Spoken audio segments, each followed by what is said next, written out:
আল্লাহ রাসূল বলছেন যে গরমের যে প্রচণ্ডতা, গরমের যে তীব্রতা, এটা একমাত্র জাহান্নামের আগুনের তাপ। আর এটার তাপ যখন কমে যাবে তখন তোমরা নামাজে দাঁড়িয়ে যাও। তাহলে যদি গরমকে কেন্দ্র করে যদি মুসল্লি আমার যদি না আসে, গরমকে কেন্দ্র করে এলাকাবাসী যদি মসজিদে যদি না আসে, নামাজ যদি না চিনে, ইবাদতে যদি মশগুল না হয়, তাহলে পাপের ঘাড়ে একজন হবে না গোটা গ্রামবাসী পড়বে। আল্লাহ তাআলা যদি গজব দেয় তাহলে কি বলবে যে আব্দুল কুদ্দুসের বাড়িতে আজকে গজব ফেলবো, রহিমের বাড়িতে দেবো না নাকি? গজব দিলে গোটা এলাকাবাসী গোটা রাষ্ট্রের ওপরে দিবে। গরমের তীব্রতা এটা একমাত্র জাহান্নাম থেকে আসে। আর জাহান্নামের যখন এই তীব্রতা যখন পৃথিবীর মাঝে যখন চলে আসবে, তীব্র গরম যখন কমে যাবে, নামাজকে ভুলিয়ে যাও না, মুসল্লি হও, নামাজের দিকে যাও। আল্লাহ রাব্বুল আলামিন তিনি আবার বলছেন ফাওয়াইলুল লিল মুসাল্লিন, মুসল্লি হও এমন মুসল্লি একক গেলা দু আক গেলা না, ওই নামাজ পড়ে তোমার কোনো ফায়দা নাই। নামাজ পড়তে যদি হয় আল্লাহ তাআলা বলছেন আকিমুস সালাত ওয়া আতুজ যাকাত ওয়ারকাউ মা'র রাকিন, তোমরা নামাজ পড়ো, যাকাত দাও এবং রুকুকারীদের সাথে রুকুকারী হয়ে যাও। একজন লোক পাপ করতে করতে করতে করতে ৯৯টা মার্ডার করেছে। কয়টা? ৯৯টা। ৯৯টা মার্ডার করার পর সে একজন আলেমের কাছে গেল, যাওয়ার পরে বলছেন যে হে হুজুর, আমি ৯৯টা মার্ডার করেছি, আমি কি আল্লাহ তাআলার কাছে ক্ষমা পাবো না? ওই ব্যক্তির কথা শুনে ওই জনৈক আলেম বলছে হ্যাঁ, নির্লজ্জ বেহাইয়া, ৯৯টা মার্ডার করার পরে তুমি কোন মুখ নিয়ে আসছো আল্লাহ তাআলার কাছে? তুমি গুনাহ থেকে তুমি মাপ চাইতে তোমার লজ্জা নাই, শরম নাই? ওই ব্যক্তি ব্রেনটা আরো তুখর হয়ে গেল। ওই ব্যক্তি ওই লোকটারও কল্লার উপরে একটা কোপ দিয়ে ওর কল্লাটাও ধরাসাত করে দিল। আল্লাহ রাব্বুল আলামিন ওর বান্দায় 100টা পূরণ করলো। করার পরে ওই আল্লাহ তাআলা বান্দা আবার ভাবনা করছে আমাকে মাপ পেতেই হবে।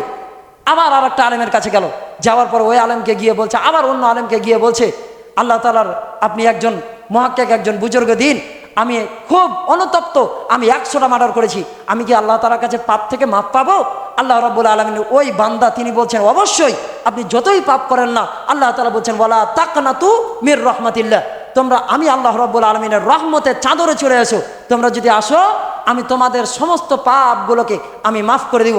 তো ওই লোক তখন বলছে যে আপনাকে পাপ থেকে মাফ করবে আল্লাহ তাআলা, কিন্তু একটা কথা, আপনি যেই এলাকায় থাকেন ওই এলাকাটা আপনাকে ত্যাগ করতে হবে, কারণ ওই এলাকা যদি আপনি ত্যাগ না করেন ওই এলাকার মধ্যে যে লোকগুলো আছে ওদের জন্য আপনি ভালো হতে পারবেন না। আজকে যদি ভালো হয়ে যান, কালকে বিড়ি খাচ্ছিল আজকে হুজুরগিরি দেখাইছে, কইবে না? টিটকারি মারবে, একদম বললো এই এলাকা তো আপনাকে ছেড়ে দিতে হবে। ওই এলাকা যখন ছেড়ে দেওয়ার কথা বললো, ওই লোক ওই এলাকা ছেড়ে দিয়ে সে অন্য জায়গায় চলতে শুরু করলো। মাত্র 5-7 কদম আগালছে, অটোমেটিক্যালি আজরাইল মালাকাল মাউত এসে তার জানটাকে কবজ করে নিয়ে গেছে। তো জানটা যে কবজ করেছে, জাহান্নামের ফেরেশতা এসছে 2জন, জান্নাতের ফেরেশতা এসছে 2জন। হাদিসটা কথা বলে ছেড়ে দেবো, একটু শুধু ধৈর্য ধারণ করে শুধু শুনুন। তো 2জন ফেরেশতা এসছে জাহান্নামের, 2জন ফেরেশতা এসছে জান্নাতের। তো জাহান্নামের ফেরেশতা এসে বলছে এই লোক সারা জিন্দেগি ধরে জাহান্নামের কাজ করেছে, পাপের কাজ করেছে, এই লোককে জাহান্নামে নিয়ে যাওয়ার জন্য আমরা এসেছি। জান্নাতের ফেরেশতা বলছে এই বেটা রাখ, এই লোক যতই পাপ করুক, এই লোক তওবা করে যেই প্রথম পা অগ্রসর করেছে, 5টা ধাপ সে অগ্রসর করেছে, 5টা ধাপে তার জিন্দেগির সমস্ত পাপগুলোকে মাফ করে দিয়ে আল্লাহ রাব্বুল আলামিন এই 5 ধাপ তার ভালো কাজের দিকে আল্লাহ রাব্বুল আলামিন পরিবর্তন করে দিয়েছে। এই জন্য আল্লাহ তাআলা তাকে জান্নাতের বাসিন্দা হিসেবে কবুল এবং মঞ্জুর করে নিয়েছেন। একজন ফেরেশতা এসে 2 জনের 4 জনের ওই দ্বন্দ্ব দূর করে আল্লাহ তাআলা ফেরেশতা এসে বলছেন ওই লোককে আল্লাহ তাআলা জান্নাতি বলে ঘোষণা করেছেন। এই জন্য আল্লাহ তাআলা কুরআনুল কারীমে বলছেন ওয়াল্লাযীনা ইয়াকুলুনা রাব্বানা আসরিফ আন্না আযাবা জাহান্নাম ইন্না আযাবাহা কানা গরাবা।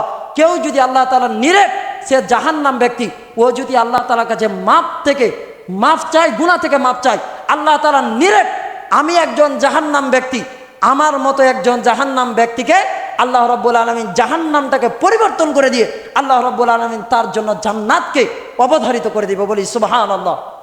আল্লাহ রাব্বুল আলামিন যেন এই যে কথাগুলো আল্লাহ রাব্বুল আলামিন শোনালেন, আল্লাহ রাব্বুল আলামিন এর উপরে যেন আমল করা তৌফিক এনায়েত করুক।